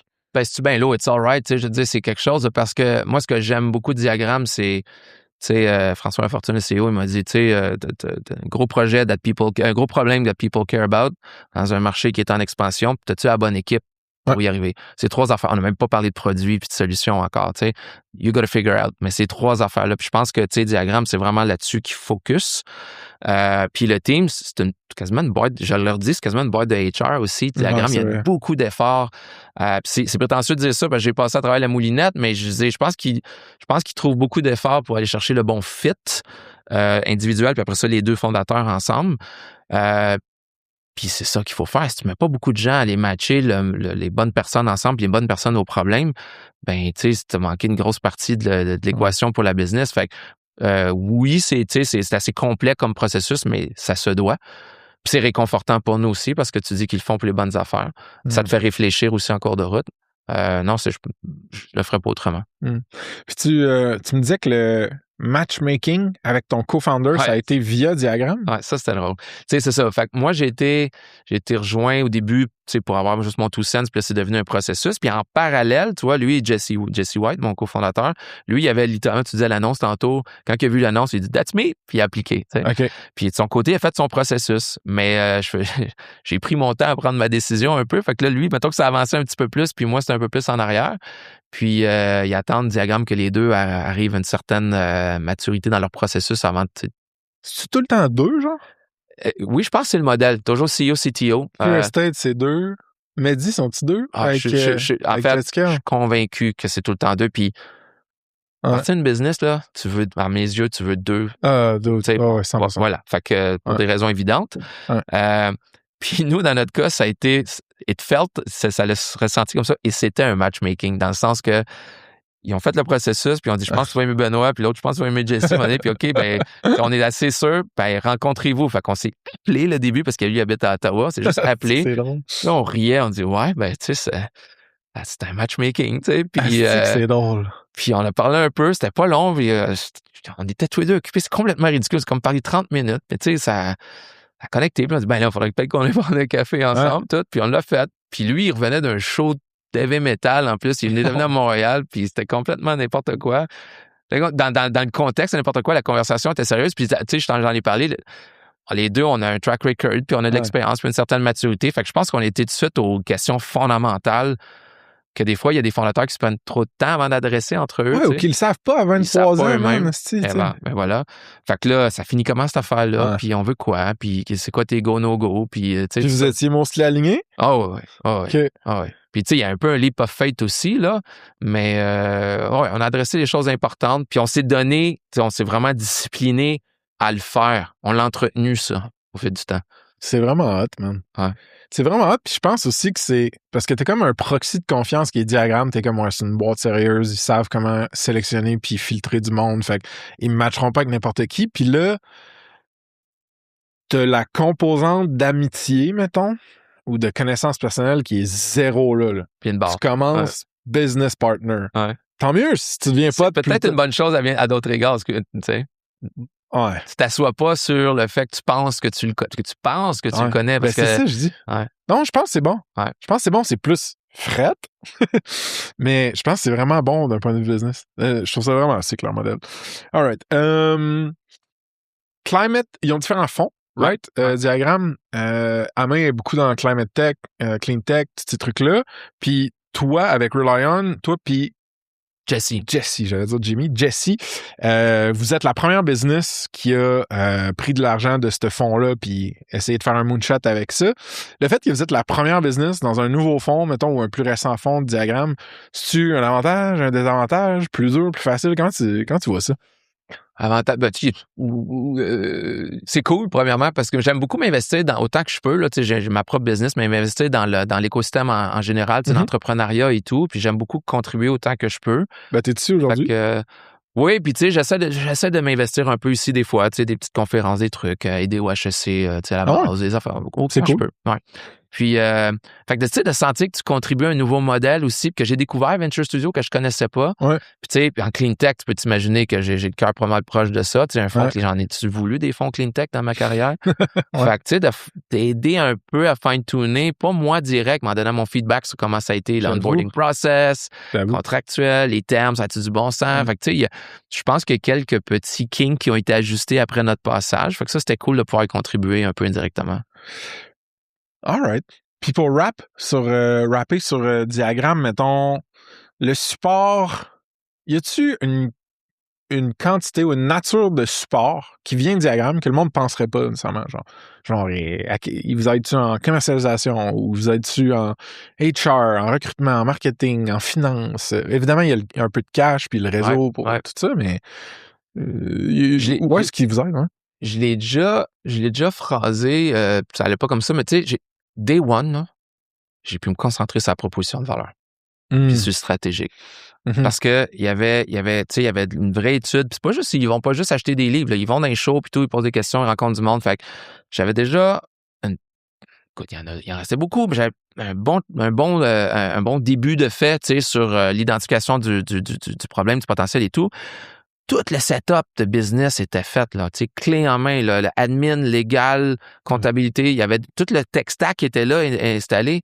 J'ai rien à faire là-dessus. Ah, ça, je peux me concentrer sur ma ronde, je peux me concentrer sur penser au client, au produit à value prop, day one. Je pense, that's it, je peux pas en dire. C'est un solide pitch, ouais. Là, vous opérez au Québec, vous opérez aux États-Unis, puis je crois que vous voulez faire de l'expansion en Europe, que tu m'avais dit offline. OK. Peu importe, commençons par Canada, États-Unis. Y a-tu des compagnies qui sont plus early adopters que d'autres? Comment tu fais pour, clairement, dans un market, faire comme, eux autres vont nous pogner avant tel eux autres, genre? Ben, tu sais, c'est tous des early adopters parce qu'au moins, c'est tout du monde qui ont fait le choix d'aller dans la transition électrique. Tu sais, non, mais avant, je vais aller voir des flottes qui étaient toutes diesel puis ils voulaient rien savoir de ça. Fait que là, au moins, bornes de recharge, t'es sûr qu'ils sont dans le transport électrique, ils sont dans les bornes de recharge. Au moins, il y a ça. Fait que j'ai pas besoin de vendre l'électrification. Ouais. C'est plutôt dans le terme de maturité même des business parce que l'écosystème de recharge est un écosystème qui est naissant en soi. Tu sais, oui, il commence à prendre la maturité, mais on est, disons, dans l'adolescence. Okay. Fait qu'il y a plein de compagnies qui eux-mêmes commencent puis sont beaucoup, tu sais, ils ont le focus sur eux-mêmes avoir des nouveaux contrats, déployer leur infrastructure, acheter les bornes, les commissionner, les lancer et tout, sont moins dans leur tête rendus à l'opérationnel. Qui achète une voiture puis qui regarde le manuel d'opération, right? Bon, fait qu'on est un peu dans la même affaire en tant que même les développeurs d'entreprise, les entrepreneurs, ils pensent beaucoup à partir, puis après ça, ils vont penser à l'excellence opérationnelle. Fait que, veut pas, on rentre avec des clients qui ont déjà 1, 2, 3, 5 ans d'expérience, qui ont une certaine volume critique d'infrastructure, puis qui se sont cassés les dents, qui voient c'est quoi opérer, puis là, qui veulent améliorer ça. Fait que dans notre niche, là, on est plutôt dans, faut aller chercher ceux qui sont en moyenne puis en plus grande maturité de développement. Tu disais, mettons, tout un track record, j'allais dire au Québec, plus qu'au Québec, là, mais t'as une réputation forte, je pense, dans ton space au Québec. Non, mais en voulant dire, si tu vas cogner une porte... Ça fait longtemps que je suis là. Ouais, je pense qu'on... Si tu vas cogner une porte au Québec, comme, c'est ça. Versus, mettons, aux States, je sais pas, puis en Europe, je sais encore moins. Fait que ton go-to-market, en fonction du territoire, tu l'as-tu d'en face un peu à quel point c'était, mettons, plus tough, moins tough... Parle-moi des States, mettons. Là. Ouais, ben, tu sais, probablement aujourd'hui, c'est tellement facile de rejoindre quelqu'un, là. Tu sais, je veux dire... Ouais. Tu sais, je peux te faire une histoire. Avant, là, ça avait pris 2-3 ans avec un agent qui connaissait quelqu'un pour avoir accès à des acheteurs à la ville de New York, tu sais, dans mon ancienne vie. Ouais. Puis, tu sais, à un moment donné, les réseaux sociaux ont fait que finalement, je vois une autre start-up, ça fait 3 mois qu'ils ont connecté sur un réseau social, puis ils travaillent ensemble. Fait qu'aujourd'hui, on est là. Ouais. Fait que, tu sais, tu peux vraiment rejoindre tout le monde que tu veux, tu sais, tout le monde le sait.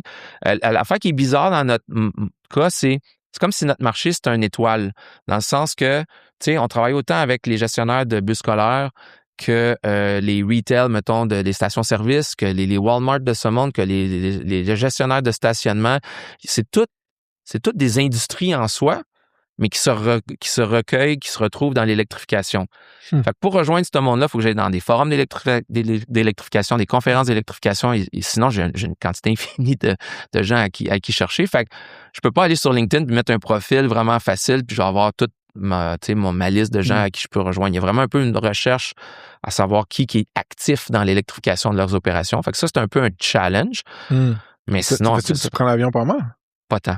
Pas tant, OK. Tu sais, je pense que c'est un beau modèle aussi. On peut faire tellement dans l'outreach personnalisé. Tu sais, on n'envoie pas de garbage là et tout. Là, on leverage énormément les plateformes, mais pour aller quand même envoyer des messages qui sont bien ajustés, qui sont personnalisés aux gens à qui on veut s'adresser. Je crois pas, là, tu sais, en masse, là.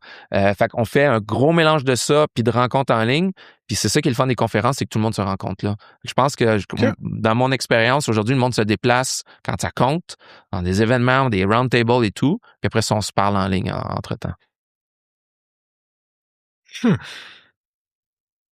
Des immeubles multirésidentiels, c'est des clients, ça? C'est en fait, après, tu sais... Il faut qu'il y ait des bornes en crise, ça gaffe, ça va être la peine. En fait, le plus gros marché de bornes, ça va être c'est les bornes à la maison. Ta maison unifamiliale, t'as ta borne en arrière. C'est full fragmenté, c'est ça? Ça, c'est full... Puis on n'appartient pas. Nous, on est dans on est l'infrastructure que je pourrais dire industrielle, tu sais. Fait que le deuxième plus gros volume, c'est ce qu'on appelle les MURBs, les Multi-Unit Residential Buildings, les édifices à logement. Okay. Ça, il y en a énormément. Cela dit, aujourd'hui, souvent, dans le sous-sol de ça, ils vont mettre 20-40 bornes parce qu'ils construisaient, ils ont mis 40 bornes, il y avait une subvention, mais tu as 3 chars électriques dans le stationnement. Quand même que les bornes ne fonctionnent pas et tout, c'est un peu moins critique. Fait que c'est quelque chose qui va, à cause du nombre et de la complexité, va devoir avoir des systèmes comme le nôtre pour monitorer ça plus tard. Mais c'est pour ça que là, on se penche vraiment sur ce qui est critique. T'sais, le public, les flottes commerciales. Ceux qui ont plus mal quand ça pète. Ça, c'est eux qui ont mal quand ça pète. C'est bon. Bien dit. Ouais, c'est bon. Cool. Le cycle de vente, on en avait parlé. Ça reste quand même long, justement, parce que tu trouves les bonnes personnes. Il faut que tu réussisses à connecter avec eux, des fois en vrai, dans les trade shows ou des conférences. Puis c'est pas genre Hey, product-led growth, essaye-les, voir si ça marche. Non, c'est ça. On parle de changer leurs opérations. Là. Exact. Mais par rapport à l'Europe, dude, tu m'as comme dit, ah ouais, on va faire une expansion en Europe. Puis je suis comme, genre, vous êtes quand même jeune. Ouais. Vous n'avez pas encore pénétré le marché en innocent ou pété des scores de revenus. Il doit rester de la place à grow en fou au Canada puis aux States. Fait que pourquoi l'Europe arrive sur le radar de Reliant, mettons? Tu sais, moi, j'ai eu les pieds du deux côtés de la rivière là, avec FNCO à commercialiser aux États-Unis puis en Europe, ça fait mal sur une équipe. Ça fait vraiment, vraiment mal. Opérationnellement parlant, c'est super difficile. C'est pas parce que c'est du logiciel que ça va être plus facile là. Parce que côté team, tu sais, ton équipe de vente, de support et tout, t'as 6 heures de différence. Puis des fois, tu te lèves, là, tu regardes ta boîte courriel ou peu importe à 8 heures, puis il y a déjà 6 heures de problèmes en arrière. Non, tu sais, c'est ça. C'est de l'opérationnel qu'on fait. Puis après ça, ben, d'un point de vue technologique, ben, tu n'as pas le choix d'avoir des instances en Europe pour toutes les règles de confidentialité des données et tout. Fait que veux pas, ça met un overhead technique aussi. Fait que, puis c'est vrai que le Canada et les États-Unis, c'est un gros marché. C'est un marché qui est super intégré aussi dans notre domaine, dans bien des domaines, mais dans le nôtre, tu sais, c'est les mêmes techs, c'est les mêmes joueurs. Mais c'est pas tant à cause du contexte actuel que l'Europe, il y a vraiment, ça peut être une énorme opportunité parce qu'il y a encore plus devant les voiles d'un côté électrification. Le marché est plus grand également. Je l'ai dit tout à l'heure, il y a pas de tech comme la nôtre là-bas. Fait que ce qu'on fait, c'est au lieu de se garrocher comme avant de façon purement opportuniste, première opportunité ad hoc, tu te lances pour un client.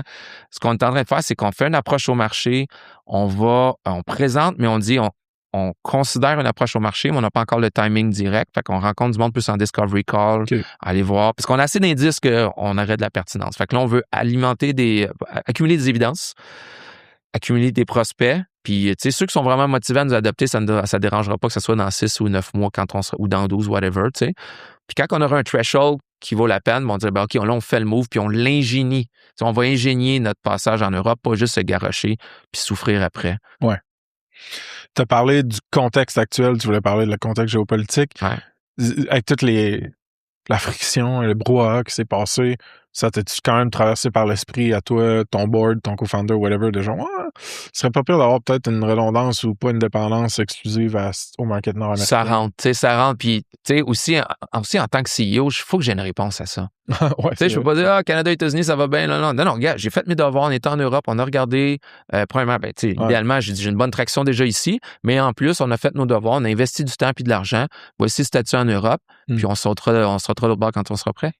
J'ai le goût qu'on s'en va vers notre closing en passant. Puis j'ai le goût de poser une question personnelle qui est une de mes préférées, qui est genre, qu'est-ce qui est le plus dur à propos de travailler avec Ben? Tu sais, je dis, j'aime bien dire, j'ai la tête d'un nuage puis les pieds au sol. Je suis quelqu'un qui rêve puis qui voit toujours comme... Fait que, tu sais, je suis un peu partout dans le temps puis dans la complexité des choses tout le temps. Fait que ça peut être un peu... Il est où, là? Il est où? Dans Matrice, genre. Puis, tu sais, c'est une chose que je devrais m'améliorer, c'est de faire comprendre à la personne, tu sais, hey, je suis là. Ouais. Je suis là, puis je suis dans la petite grenade, dans la petite cellule, dans la 3e virgule, je suis avec toi là. Ouais. Parce que des fois, je pense...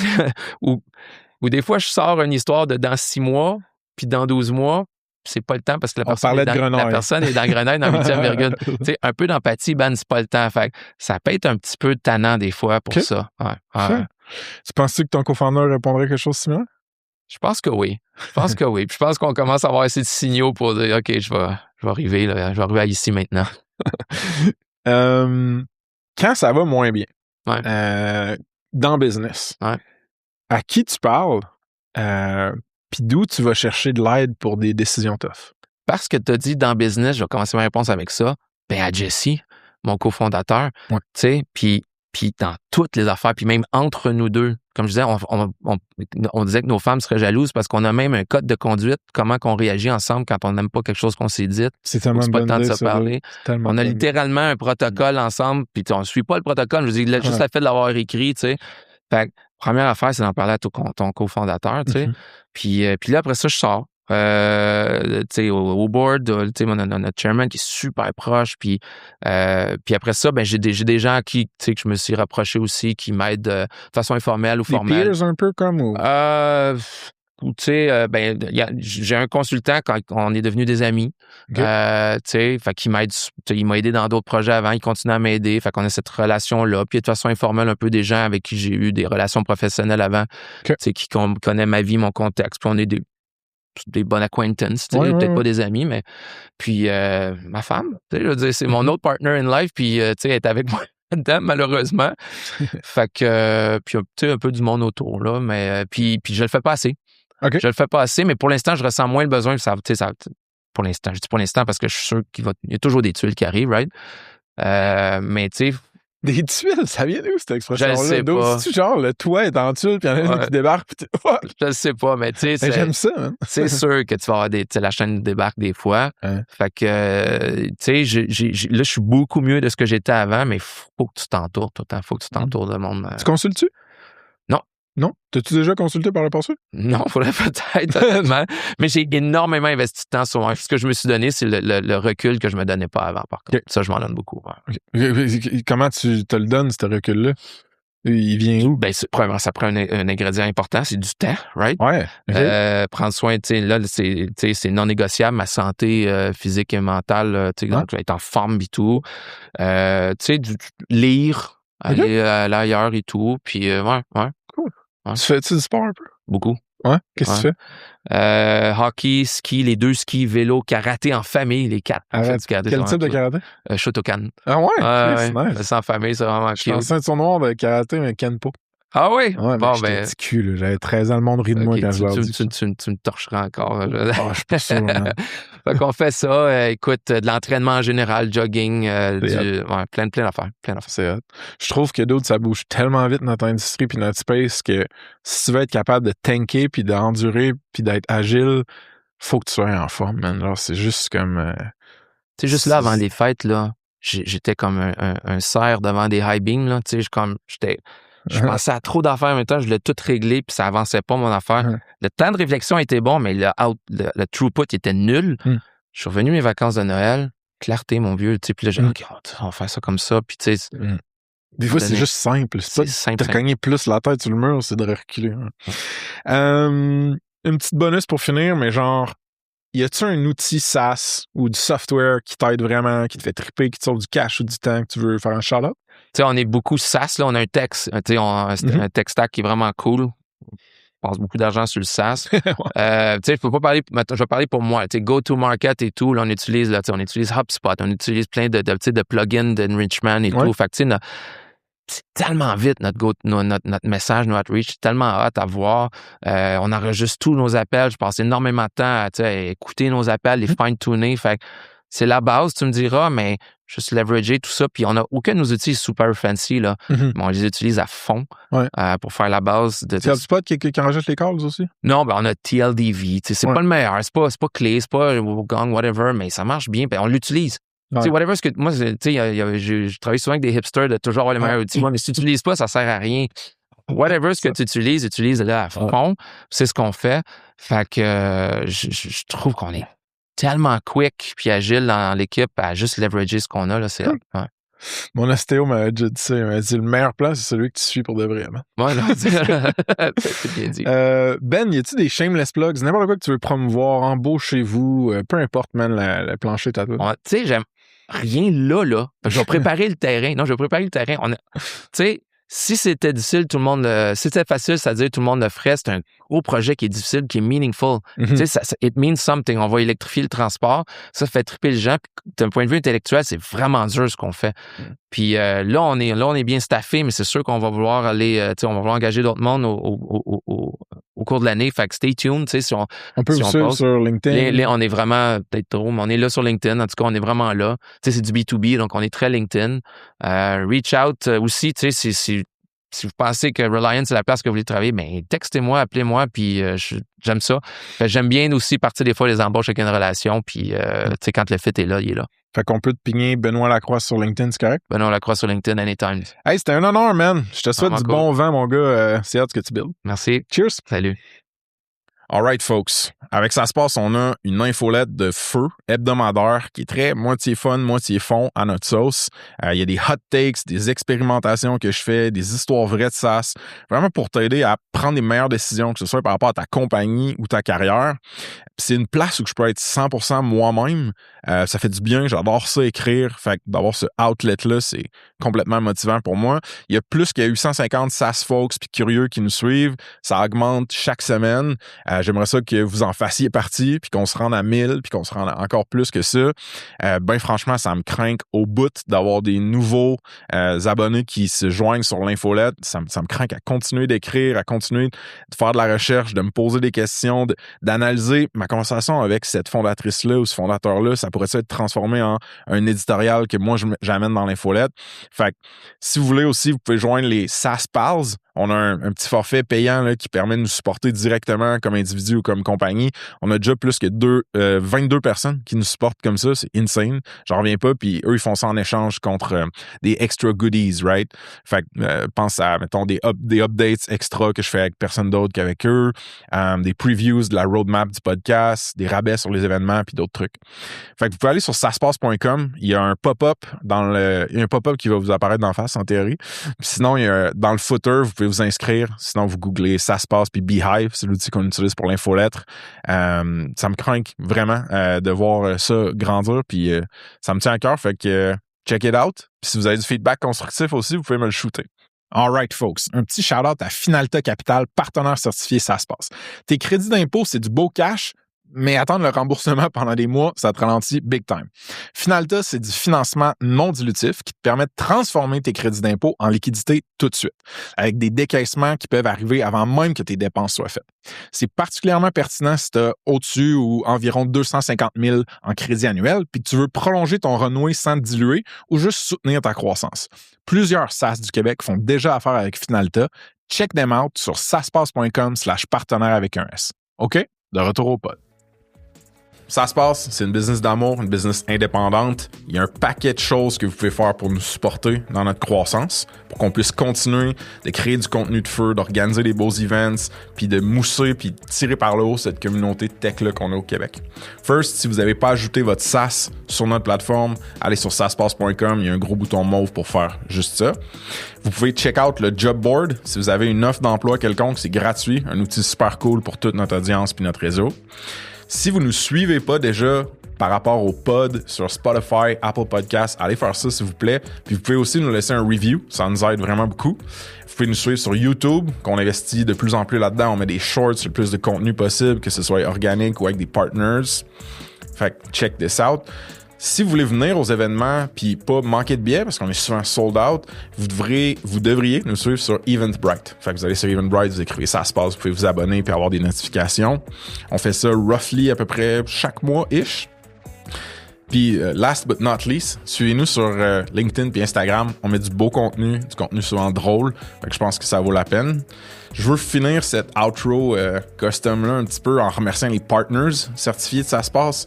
On a des compagnies de fous qui nous supportent financièrement, stratégiquement, des fois même psychologiquement dans mon cas. Puis sans ces compagnies-là, la majorité du revenu de Ça se passe n'existerait pas puis on pourrait pas faire ça. Right? Fait que je veux que vous preniez le temps d'aller les regarder. saaspass.com/partenaire avec un S. Ils sont tous listés là. Ils ont une belle fiche avec du contenu, avec des liens, des détails. Je vous les nomme rapidement. Leviat Légal, des avocats qui sont tech et founder friendly. Le Chiffre, des comptables et fiscalistes qui sont calés en tech aussi. Baseline, des gros geeks pour innover avec l'AI. Unicorn, des experts cloud AWS pour optimiser et scaler votre infrastructure. Puis on a aussi cette année des partners produits. Donc Vasco, une plateforme RevOps pour votre go-to-market. Missive, un inbox collaboratif pour vos teams, pour vos communications de team, pardon. Puis Apollo 13, un studio no-code pour construire des MVPs puis des side projects. Vous pouvez tout aller les voir sur saaspass.com/partenaire avec un S.